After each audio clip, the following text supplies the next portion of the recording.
Mateo Kovacic adalah seorang gelandang yang punya skill hebat, tapi ia kurang mendapat pengakuan selama 5 tahun di Chelsea. Namun situasi berubah ketika kepemilikan klub berganti, dan tim memulai proses pembaruan besar setelah memenangkan Liga Champions pada tahun 2021. Saatnya bagi salah satu pemain paling konsisten selama bertahun-tahun ini untuk meninggalkan Chelsea. Manchester City dengan cepat memanfaatkan kesempatan ini dan merekrutnya sebagai pengganti Ilkay Gundogan yang telah pergi dengan status bebas transfer ke Barcelona. Kovacic tampil sebagai pilihan yang sempurna untuk Manchester City. Kovacic paling cocok bermain sebagai gelandang nomor 8. Ia memiliki keunggulan dalam pertahanan dan energi untuk bermain sebagai tipe shuttler atau seorang gelandang bertahan box to box, serta kemampuan dribble yang memungkinkannya menjadi seperti seorang maestro di lapangan tengah. Tidak peduli peran yang diemban, sebagai gelandang yang lincah dengan skill defensif dan kecerdasan yang tajam, Kovacic cenderung cocok bermain di sisi kiri gelandang. Ia dapat beroperasi di kedua sisi, kadang-kadang lebih mundur mendekati bek tengahnya, dan kadang-kadang bergerak di antara garis pertahanan dan gelandang lawan. Kovacic adalah pemain yang sangat cerdik, lebih dari yang banyak orang kira. Inilah yang memungkinkannya untuk berperan dalam rotasi posisi squad. Sistem yang digunakan oleh Pep Guardiola saat ini terdiri dari 4 gelandang, membentuk pola kotak dalam formasi 3-2-4-1. 2 pemain bertugas sebagai pemain nomor 6, sementara 2 lainnya berada di depan untuk menjaga keseimbangan dan lebih fokus bermain di bagian atas lapangan. Dulu Guardiola sering memerintahkan Gundogan bergerak ke arah bola untuk meningkatkan potensi penguasaan bola di lini tengah, dan Kevin De Bruyne lebih sering berada di bagian atas lapangan. Gundogan juga sering bergerak di sekitar area setengah lapangan kiri dan tiba-tiba menuju kotak untuk mencetak gol. Berdasarkan data dari karir Kovacic sejauh ini, mudah dilihat peran mana yang lebih nyaman baginya. Namun perlu dicatat bahwa Kovacic belum pernah diberikan izin sepenuhnya untuk bermain sebagai pemain penyerang, karena kelebihan defensifnya seringkali memerlukan dia untuk tetap berada di belakang dan mendukung pertahanan tim. Namun dengan Bernardo Silva sekarang lebih sering bermain sebagai winger, tidak ada alasan bagi Guardiola untuk tidak mengandalkan Kovacic seperti yang kita lihat pada Bernardo Silva sepanjang 2021-2022 dan awal musim lalu. Silva sering turun ke lini belakang bersama Rodri untuk memberikan lebih banyak opsi saat tidak memiliki bola.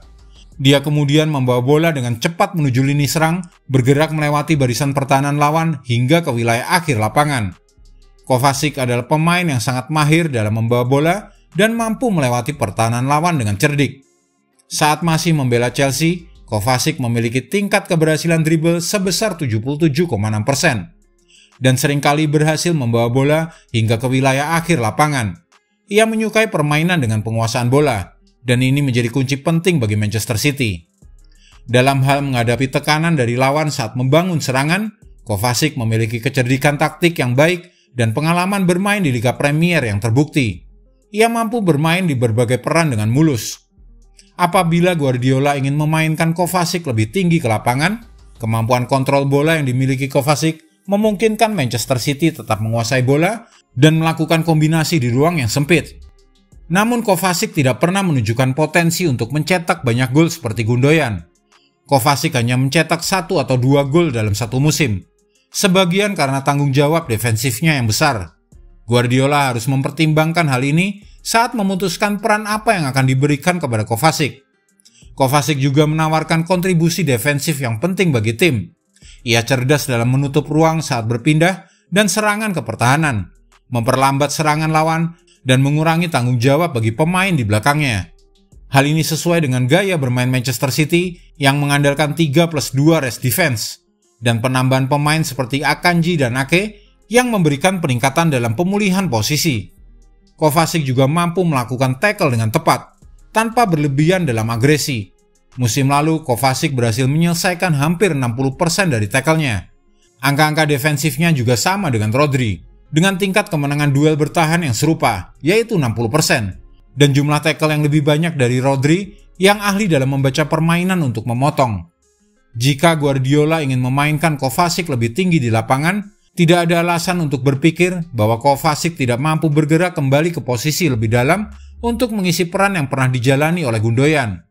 Kemampuan defensifnya bersama dengan dribble dan passing progresifnya akan membantu Manchester City dalam membangun serangan dari belakang hingga ke wilayah akhir lapangan.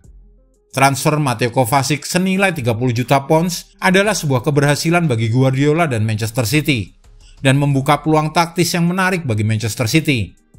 Jika bermain lebih dalam di lini tengah bersama Rodri, Kovacic memiliki lebih banyak kelebihan untuk menjadi rekan pertahanan yang terbaik daripada apa yang Silva dan Gundogan berikan di masa lalu.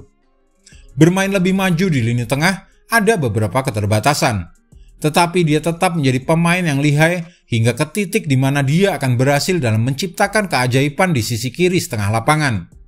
Pemain yang baru didatangkan ini memberikan banyak pilihan bagi Guardiola dengan skuadnya, dan menjanjikan prospek yang menarik untuk apa yang mungkin dihasilkan oleh Manchester City pada musim 2023-2024 nanti. Jika Anda menyukai video ini, jangan lupa klik like, share, subscribe, dan tendang loncengnya agar tak ketinggalan update terbaru dari kami.